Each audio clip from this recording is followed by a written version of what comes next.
자, 안녕하세요. 오늘은 그 다음 운동의 법칙에 대해서 강의를 하도록 하겠습니다.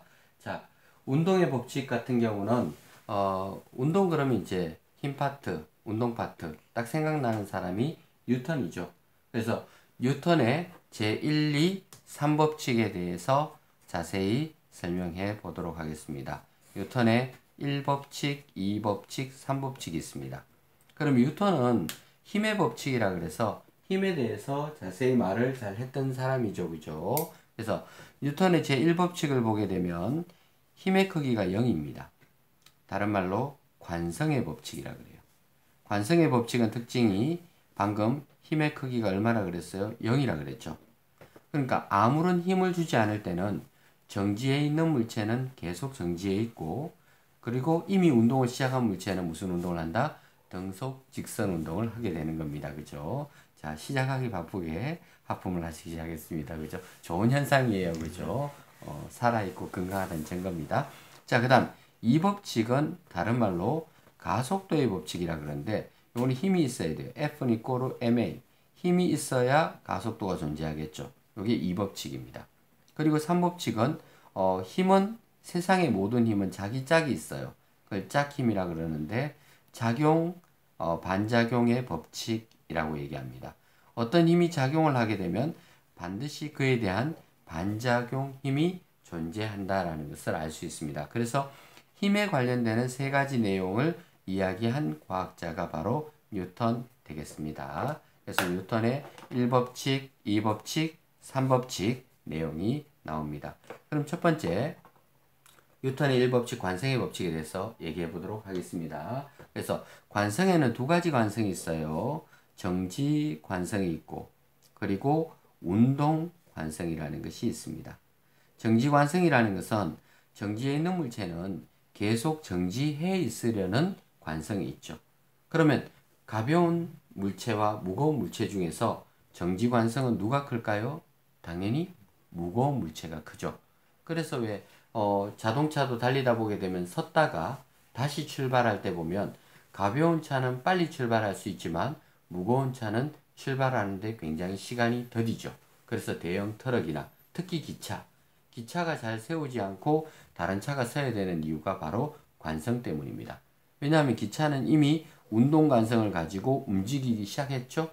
그러면 이 기차는 쉽게 멈추거나 또는 쉽게 출발하는 것이 쉽지가 않습니다. 그죠? 그래서 기차는 멈추지 않고 계속 가고 다른 차들이 멈춰주는 것이 좋은 현상입니다. 자, 그래서 관성에 대해서 한번 보면 어떤 수레가 있습니다. 어떤 수레에 물컵을 올려놓았습니다. 그죠? 그럼 물이 찰랑찰랑 있는데 일정한 속력으로 수레가 가고 있습니다. 그러면 가다가 끽 밟으면 이 물은 운동 관성을 받기 때문에 물이 앞쪽으로 쏠리겠죠. 그래서 컵 속에 있는 물이 앞쪽으로 확 쏠리는 모습을 볼 수 있습니다. 그거는 무슨 관성? 운동 관성 때문입니다. 근데 만약에 정지해 있는 수레를 갑자기 끌고 가게 되면 물이 뒤로 확 쏠리겠죠. 이거는 무슨 관성? 정지 관성 때문입니다. 물은 계속 정지해 있으려고 하는데 그렇죠. 갑자기 수레가 앞쪽으로 가니까 물이 뒤쪽으로. 관성력은 내가 변하려는 방향의 반대 방향으로 받습니다. 그래서 정지 관성이 있고 운동 관성이 있고 두 가지 종류의 관성이 있다라고 알고 계시면 되겠습니다. 자, 그 다음 두 번째 힘의 법칙 F는 이꼬르 ma에 대해서 알아보겠습니다.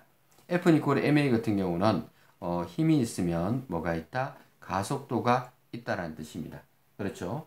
그러면 힘하고 가속도는 비례관계고 질량과 가속도는 반비례 관계입니다. 무거울수록 가속도가 잘 안 바뀌겠죠. 그러니까 무거운 차나 무거운 것들은 잘 움직이지 않습니다. 변화가 작다라는 뜻입니다. 그래서 그래프상에서 보게 되면 그래프에서 보게 되면 VT 그래프에서 기울기가 바로 가속도라고 했겠죠. 그죠? 그러면 힘을 많이 준 경우는 10N의 힘을 줬습니다. 가속도가 크겠죠. 근데 5N의 힘을 줬습니다. 기울기가 작죠. 그죠? 이렇게 나타낼 수 있습니다. 그 다음에 힘은 똑같이 줬는데 이번엔 질량을 다르게 받습니다. 질량을 다르게 하게 되면 1kg짜리 물체가 가속도가 더 크고 2kg짜리 물체가 가속도가 적습니다. 왜냐하면 질량과 가속도는 무슨 관계? 반비례 관계이기 때문에 그렇습니다. 그래서 가속도는 질량분의 힘, 힘과는 비례 관계, 그리고 질량하고는 반비례 관계임을 알 수가 있습니다. 이게 이 법칙이죠. F는 이꼬르 뭐다? ma 되겠습니다. 그죠? F는 이꼬르 ma. 자, 그리고 난 다음에 제3법칙 설명하고 뉴턴의 법칙은 3법칙까지 설명하고 마치도록 하겠습니다. 알겠죠? 그래서 제3법칙 같은 경우는 작용, 반작용인데 이거는 두 물체 간에 서로 상호작용력이다. 이렇게 얘기합니다. 그러니까 두 물체가 있으면 상호간에 작용하는 거죠. 자, 천장, 지구편입니다. 영화 제목 같은데 천정이 있고 천정에 어떤 실에 물체를 매달았습니다. 그리고 나서 밑에 큰 지구가 당기고 있겠죠. 그러면 제일 먼저 지구가 물체를 당기는 힘, 지구가 물체를 당기는 힘을 F1이라고 두겠습니다. 그러면 F1은 지구가 물체를 당깁니다. 그러면 목적어가 물체에 있기 때문에 결국 물체 쪽에 무엇이 있다는 것을 알 수 있습니까? 작용점이 있습니다. 그러면 이 목적어와 주어를 바꾼 두 번째 힘이 바로 반작용입니다. 그럼 지구가 물체를 당기는 만큼 물체도 어떻게 되겠어요? 물체가 지구를 당기겠죠. 똑같이. 그럼 똑같이 당기니까 방향은 반대고 힘의 크기는 똑같고 그럼 이 두 힘을 합하면 알짜힘이 0이겠네요. 그렇지 않습니다. 그 알짜힘을 합하려 그러면 반드시 같은 물체 안에 작용점이 있어야 되는데 이 두 힘은 작용점이 서로 상대에게 있습니다. 지구가 물체를 당길 때 작용점은 물체에 있고 물체가 지구를 당기는 힘의 작용점은 지구에 가 있죠. 그래서 F1과 F2는 합할 수는 없지만 이 둘 관계를 뭐라 그런다? 작용, 반작용 관계다. 그렇게 얘기합니다. 작용, 반작용 관계다. 그래서 작용, 반작용은 이름이 두 개가 나오고 그리고 주어와 목적어를 서로 바꾸게 된다라고 보시면 되겠습니다. 그리고 세 번째 힘을 보겠습니다. 이번에는 실이 물체를 잡아주고 있죠. 실이 물체를 당깁니다. 그러면 반작용은 뭐겠습니까? 물체가 또 실을 당기겠죠. 물체가 실을 당기는 힘. 이게 바로 반작용입니다. 그러면 F1과 F2도 서로 간의 작용, 반작용 관계죠. 실과 물체 사이에 그죠. 주어, 목적어 바뀌었죠. 그러면 작용, 반작용하고 가장 많이 헷갈리는 게 뭐냐면 바로 힘의 평형입니다. 힘의 평형이라는 것은 어떤 한 물체에 작용하는 모든 힘들을 합했더니 0이 되어서 정지한 물체는 계속 정지해 있고 이미 움직이는 물체는 등속 직선 운동한다는 뜻이겠죠. 그러면 힘을 합하기 위해서는 반드시 이 물체 안에 모든 뭐가 들어가 있어야 돼요. 작용점이 있어야 되거든요. 먼저 F1이 물체의 작용점이 있습니다. 또 물체의 작용점이 있는 것을 찾아보니까 F3죠. 실이 물체를 당기는 힘. 그럼 결국은 F1과 F3 관계가 힘의 평형 관계죠. 왜냐하면 목적어가 똑같습니다. 작용점이 똑같이 물체에 있는 거죠.